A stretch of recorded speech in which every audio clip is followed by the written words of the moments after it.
Good morning, everyone. Welcome to today's webinar on the growth opportunities for FMCG in East Africa for 2024.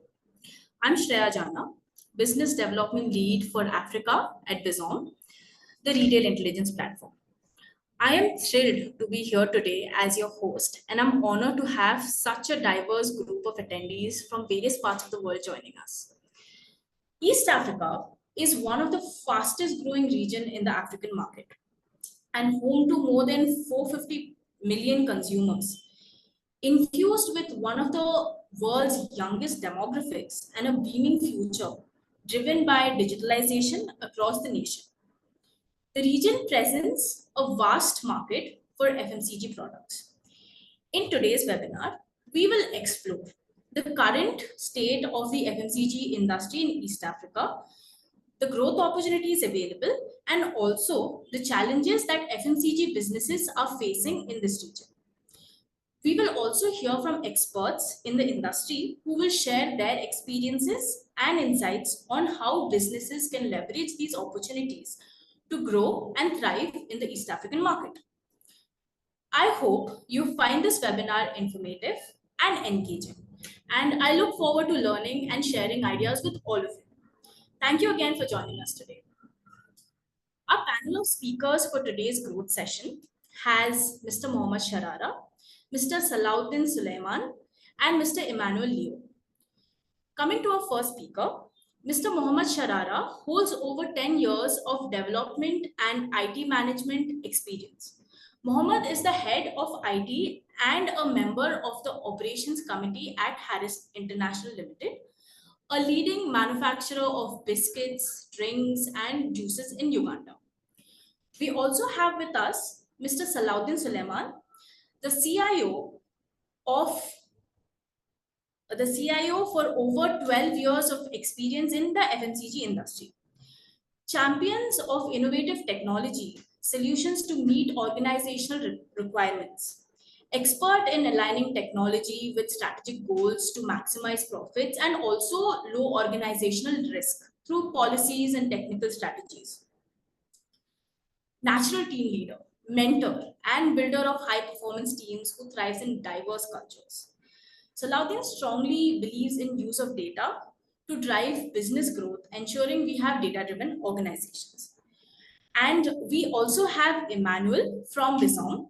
He has also been a big part of Bizom for the last 5 years, extensively working in the African market and understanding trends from the East African region specifically. So before we start off with the questions, please note that participants and attendees can add their questions in the chat box below and we can take them up at the end of the webinar. Let's dive into the discussion now. So my first question is for Mohammad Sharara. Mr. Mohammad, can you give us an idea of how the FMCG landscape in Africa and its growth trends in East Africa basically challenges the entire market post the COVID era? Good morning, Shreya. Good morning, ladies and gentlemen. First of all, I would like to thank Bizom East Africa for selecting me as a panelist in this webinar. The FMCG channel landscape is diverse and complex, with a variety of traditional and modern channels playing a role in reaching consumers. In recent years,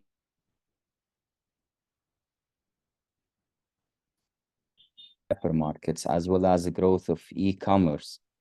Now, this trend is expected to continue in the post-COVID era as consumers become more comfortable with shopping online and demand for convenience increases.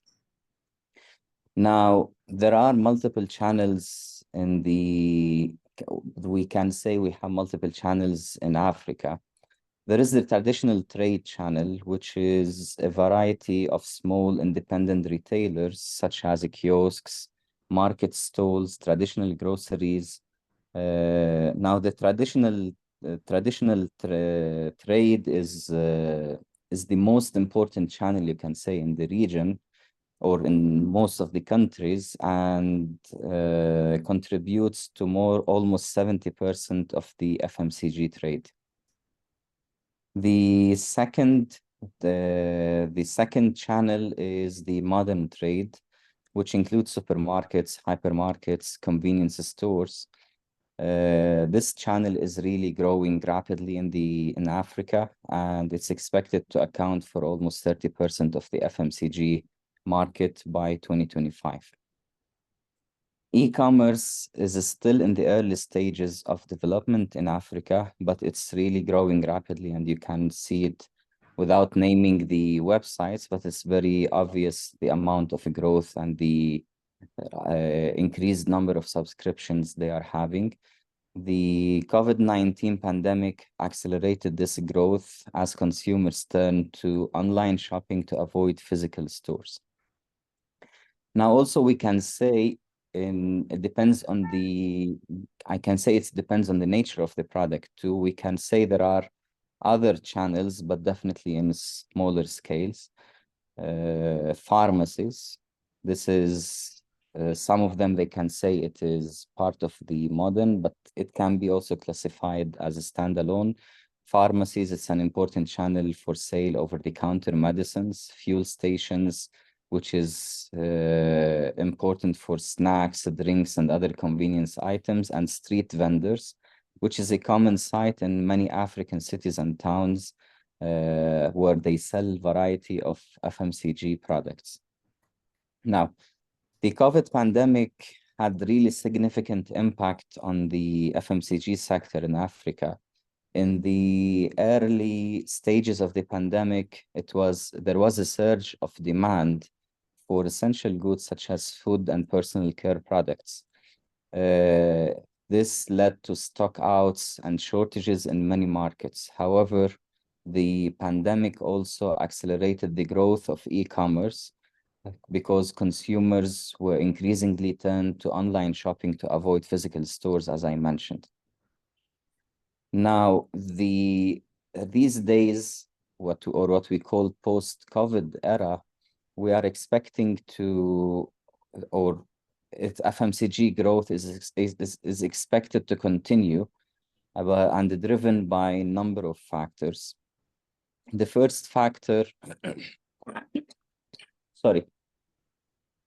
The first factor is the rising urbanization.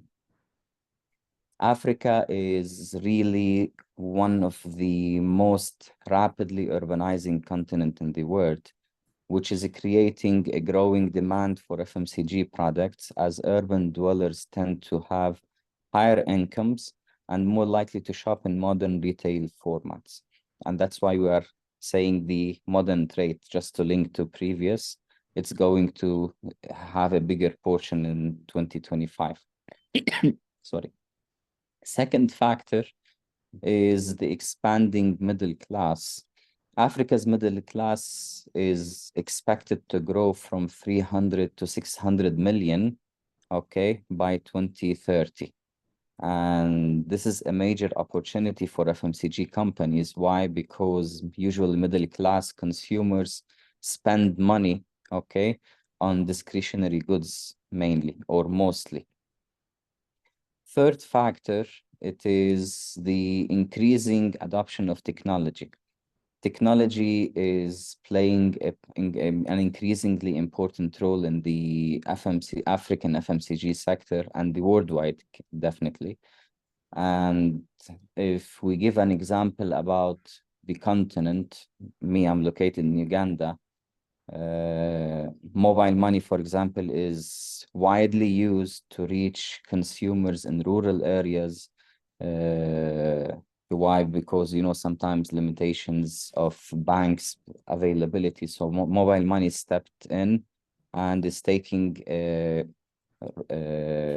that transformation or that change or impact, or how do you say it, causing that change or impact on the FMCG sector. Also, for example, data analytics now you can notice it is widely used to improve the supply chain efficiency, for example. So as a conclusion or as a summary, FMCG companies who are able to adapt to such a changing trends are can consider themselves well positioned for success in the African market. And also this includes, this should be accompanied by developing innovative products, building strong brands, and establishing efficient distribution networks. Thank you so much, Mr. Mohammed, for such an insightful answer and showing us how actually the African landscape works and how it's going to be changing in the near future. Thank you very much for that. So, my next question would go for Mr. Salahuddin. So, Mr. Salahuddin, in the context of East Africa, what do you think are the major challenges the FMCG companies are facing today?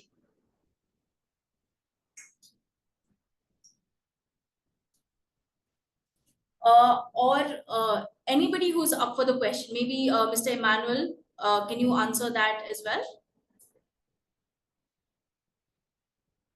Okay. So, talking about challenges, more specifically after COVID, which is happening in East Africa, is I think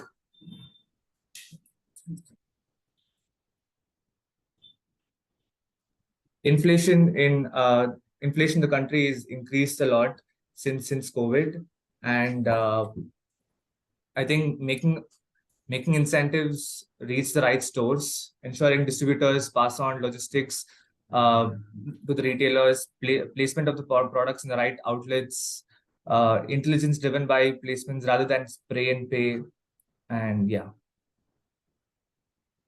Okay. Thank you so much for the answer. So, my next question would go for Mr. Mohammed again. So, what are the top regions in Africa to basically drive growth for FMCG, considering geopolitical and economic stability, and also keeping in mind the increase of consumption growth trends that's happening in Africa at the moment?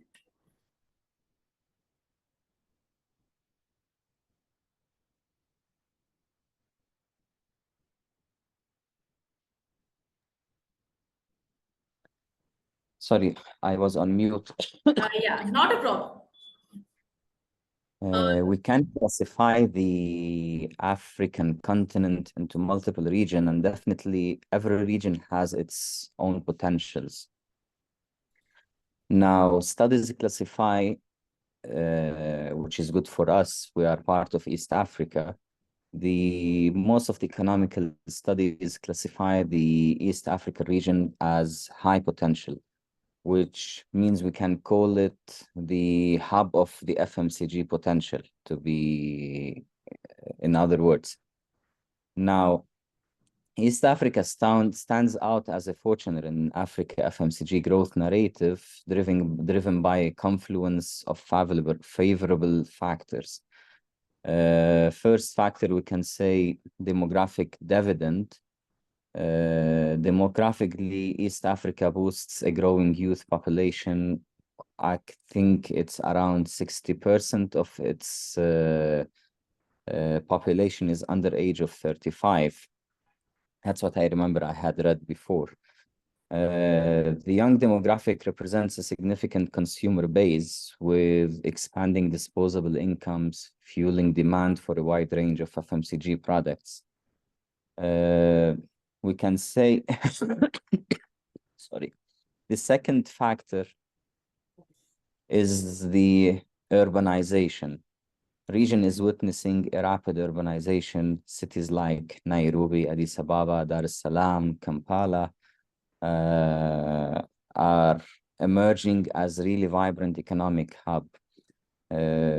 The shift towards urban living presents opportunities for modern retail format and the expansion of FMCG distribution channels. The third factor we can say why East Africa is the leader is the economic growth momentum. East Africa consistently outpaced the continent's average economic growth throughout the years, which creates a conducive environment for business and fostering consumer spending. Also, a fourth point is the, how they call, the stability, political stability. mainly if we talk about the Uganda, because at the end there is security, there is several aspects. So those are leading to those growth or high growth numbers. If you want, the second region in the continent can be the west side, western part.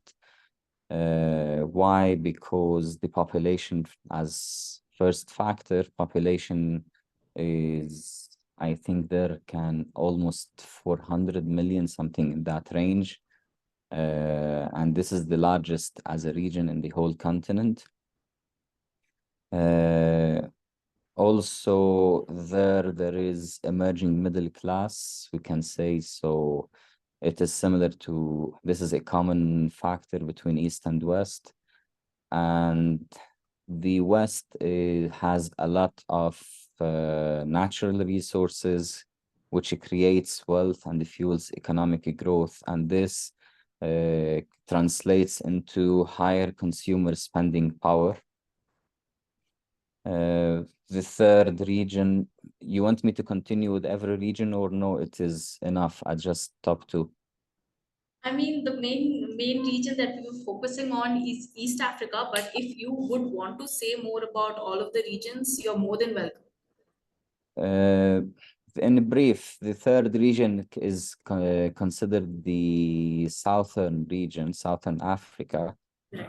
but it and the how they call why it is considered that, because of first, economical stability, second, the developed infrastructure, and third, there is a mature consumer market compared to the other regions. But however, the growth is less. And the last region actually is the northern region. And we call it a region of contrasting, because it is a mix of opportunities and challenges. Okay, there is large population, there is advanced countries, but sometimes there is unfortunately the geopolitical tensions in most of the northern African countries. There is challenges related to regulations at that part. So this is, I hope I answered your question. Yeah, definitely. I mean, the main purpose was to basically divide the region, and thank you so much for briefing us in, about all the particular regions that are there and explaining how the demographics and how the economic stability works in all these regions separately and how they're different from each other. So thank you very much for the answer. My next question would go to Emmanuel again. So now with the ease of technology that has changed the trade landscapes across every industries, right? According to you, how is the rise of e-commerce and the expansion of modern trade impacting traditional retail? Okay, so again, traditional trade is one of the key channels being used in the African market, and it remains a channel which is just yeah.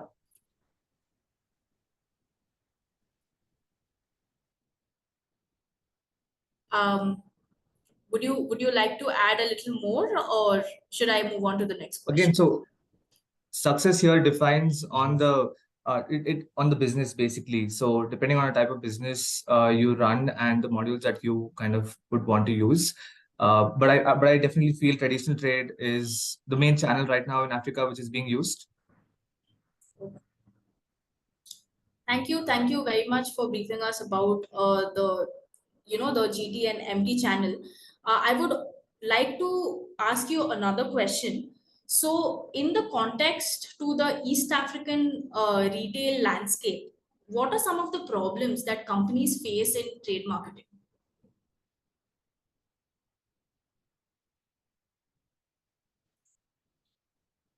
Emmanuel, the question is for you. So, whenever you're ready, we can go ahead with the Yeah.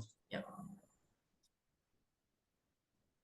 So again, increased logistic cost is among the products is one of the challenge. Then Again, East African market is often characterized by different fragmentations, different diverse consumer preferences, languages, cultural.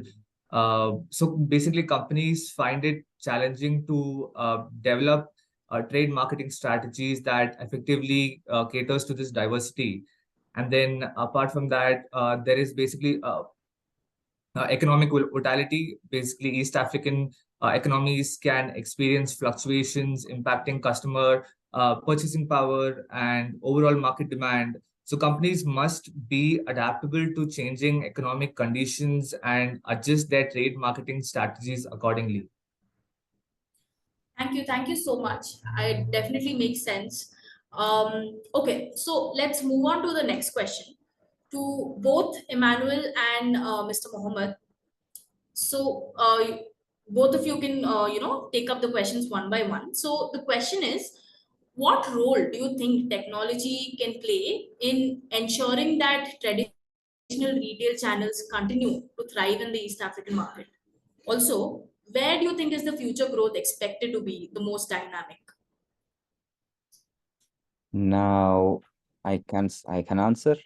Yeah, sure. Okay. Now, technology definitely can play a significant role in ensuring traditional retail channels continue to thrive in the East African market. I'm going to share with you some examples how technology can be used to improve the multiple areas. For example, the customer experience. We can utilize mobile point of sales devices. Traditional retailers, you can find mobile POS devices where they use them to accept credit debit payments. They can even, sorry, even in remote areas where traditional card terminals are not available. Definitely, this will make it easier for consumers to pay for their purchases and also helps to reduce the risk of fraud. Now, someone might tell me in not every area they will have card, but definitely things are becoming more popular in these days. Also, traditional retailers now are using data analytics to understand the consumer behavior and preferences. The information can be then used to provide customers with personalized recommendations for products and services. This helps to improve the customer experience and makes it more likely to find what they are looking for. A third example about the same thing is traditional retailers, for example, use technology to make it easier to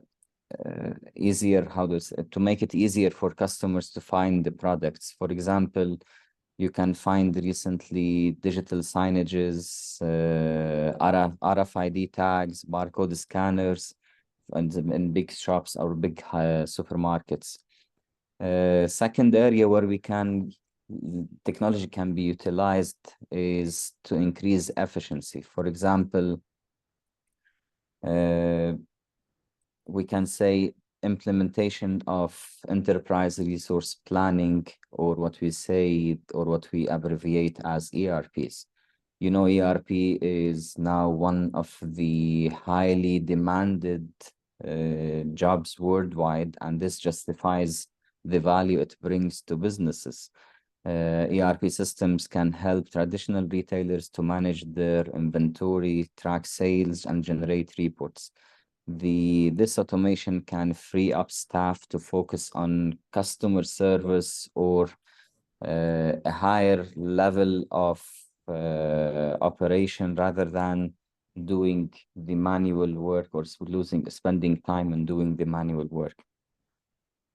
Again, the RFID tags and barcode scanners, they can be used to automate checkouts and inventory tracking, which reduce costs and improve accuracy.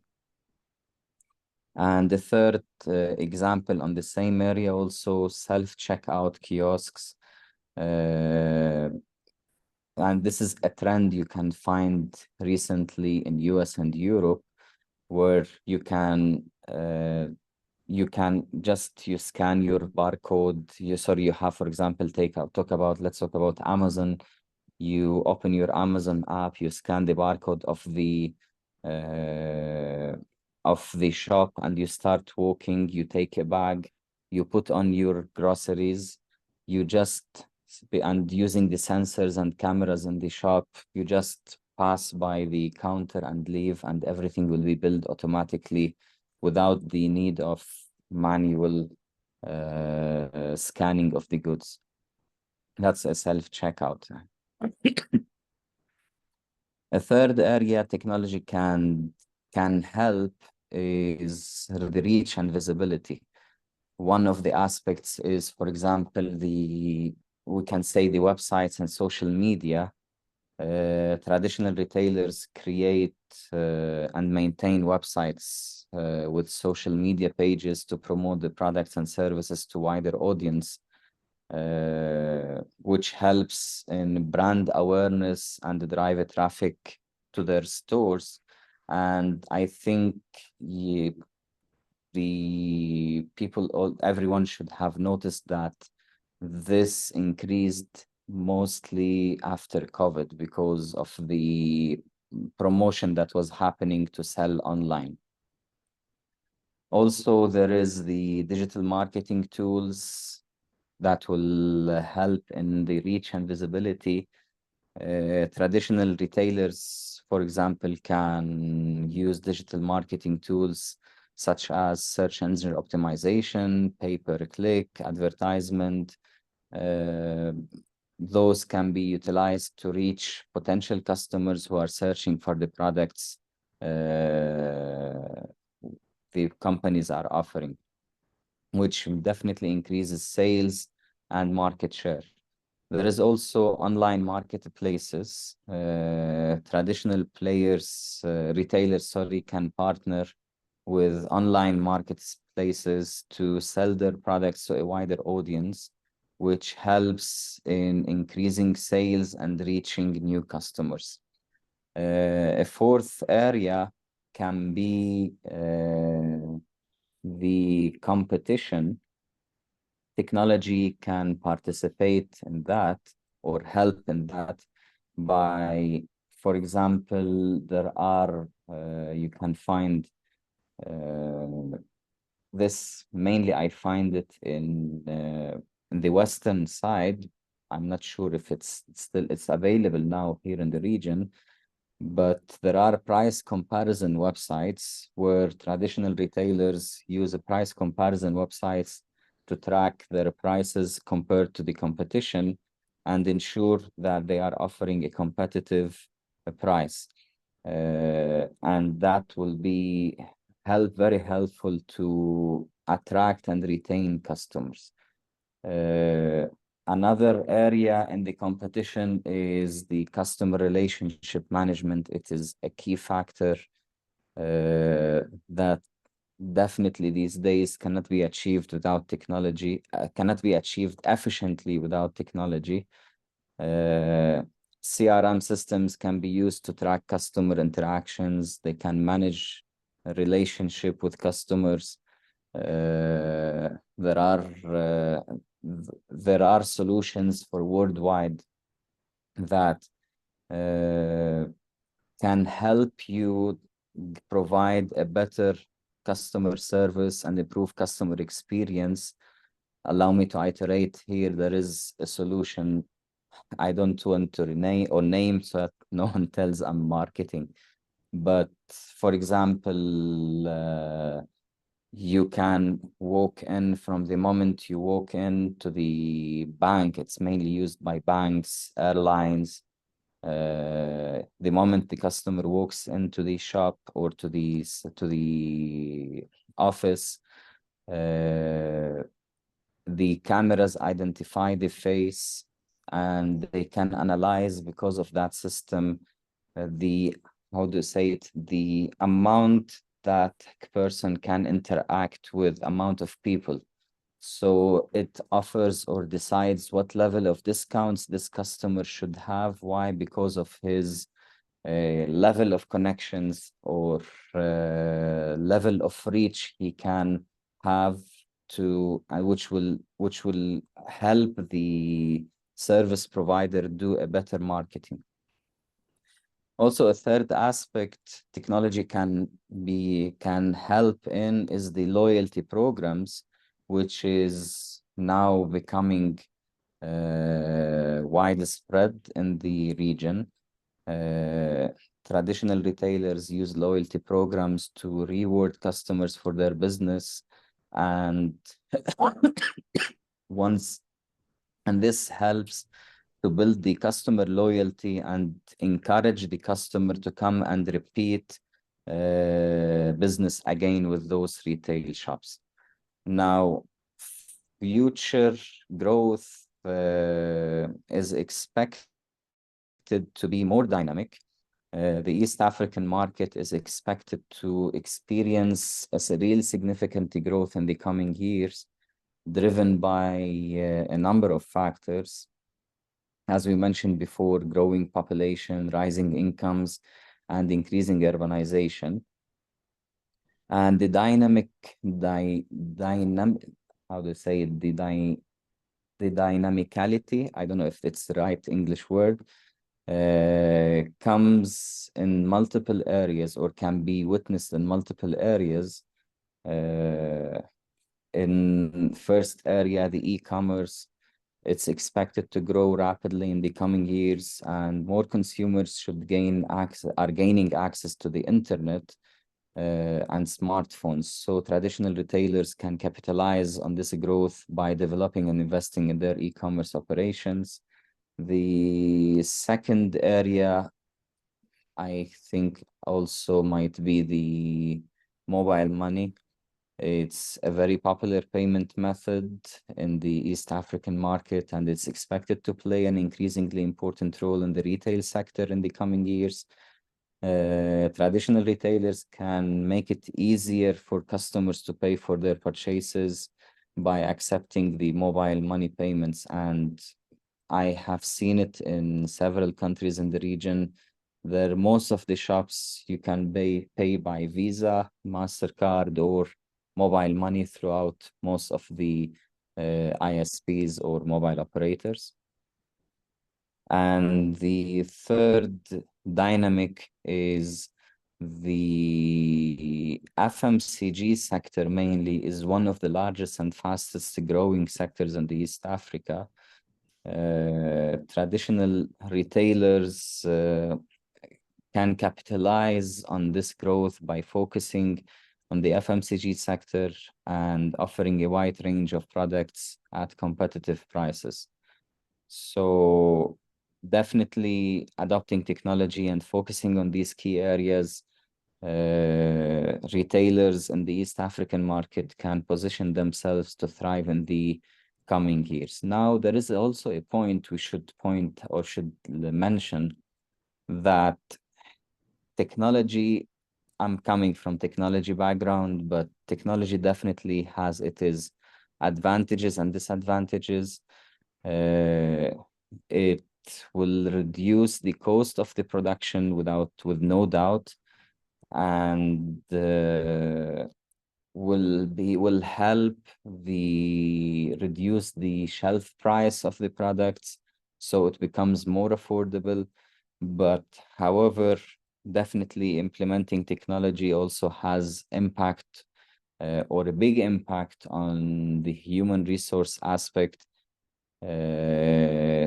These days, technology is washing away some positions, and there are jobs that will not exist in few years. And for example, in US, they are expecting not to have pharmacists, which will be a shocking thing, not to have accountants due to the automation systems that are done or that are managing that aspect of or those processes. There is also the artificial intelligence aspect. This is really wiping, actually not wiping, expected to wipe plenty of jobs. I cannot say they are you actually you read that they are expecting it to wipe, but I believe it will not wipe 100%. It will be a must to know how to leverage from AI in order to do your job. This will be the trend for future. Perfect. So thank you so much for providing that insight and giving the answer in such brief detail. I would also want to know about Emmanuel's opinion on the same, on how technology can play a role in ensuring that traditional retail channels continue to thrive in the East African market, and where we see the future growth most expected to be dynamic. Sure. So I think before I quickly answer this question, Mr. Sharara had added a lot of valid, strong thoughts on this. So would not have much perspective, but again, uh, I would hope brands to start going wide. So basically, reach more consumers through outlet reach, and as well go deep, sell more per outlet. And digital marketing again plays a key role here. So basically, brands leveraging uh, marketing channels such as social media, online advertising helps traditional retailers reach and engage with target audience. So again, one of the other points is inventory tracking. So technology can be employed to automate inventory tracking process, basically helping reducing the risks of stockouts or overstocking. This again leads to more effective inventory management and better customer satisfaction. Uh, Again, online to offline integrations, brands adopting to omnichannel approach allows traditional retailers to seamlessly integrate online and offline channels. This again helps customers with a cohesive shopping experience, allowing them to transition between physical stores and digital platforms. Okay. Thank you so much, Emmanuel, for adding those points to already what Mr. Sharara said. And my last question for all these list of questions from the webinar, before we take up questions from the audience, we'll go to Mr. Mohammed again. What are the top key trends FMCG companies should focus on to drive growth in the East African market in 2024 or beyond that? The trends, the FMCG companies should focus on, for example, expand distribution and reach. Unilever, for example, is investing in expanding its distribution network in rural areas. And to do that, company had partnered with local entrepreneurs to set up micro distribution centers in the rural villages. These micro distribution centers provide Unilever products to local retailers, making them more accessible to consumers. Beverage companies, for example, they are investing heavily in the e-commerce to reach more consumers. For example, without naming, the beverage companies are partnered with Jumia, leading online retailer in Africa, to sell their products online. Another area FMCG companies should focus on are, we can say, developing new products and services. For example, I remember, I can say, for example, in Unilever also, I remember from marketing course, if I'm not mistaken, they were the company who introduced, for example, a single serve sachets for shampoo and toothpaste and this is a new product and service which has its own target.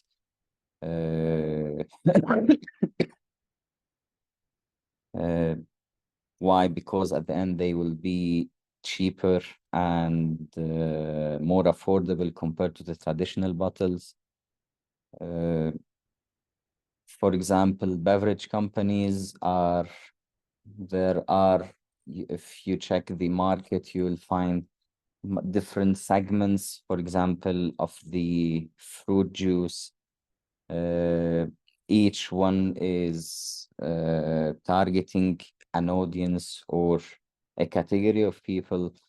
Also, there is a trend these days, and this is even pushed by the governments in East Africa. They want to have, for example, the juice pulps locally manufactured, which even helps in the growth of the economy and consumption of the crops throughout the region. Another area they should concentrate on is, I can say, the marketing and branding. It's very important. For example, you'll find me giving you much the examples about Unilever, but mainly in marketing, they are a role model for that. For example, look at Unilever. They have managed to build a robust brand awareness, and they have a loyalty, or how do you call it, loyalty programs among their consumers in the region. For example, they launched several campaigns about their products without going into the details.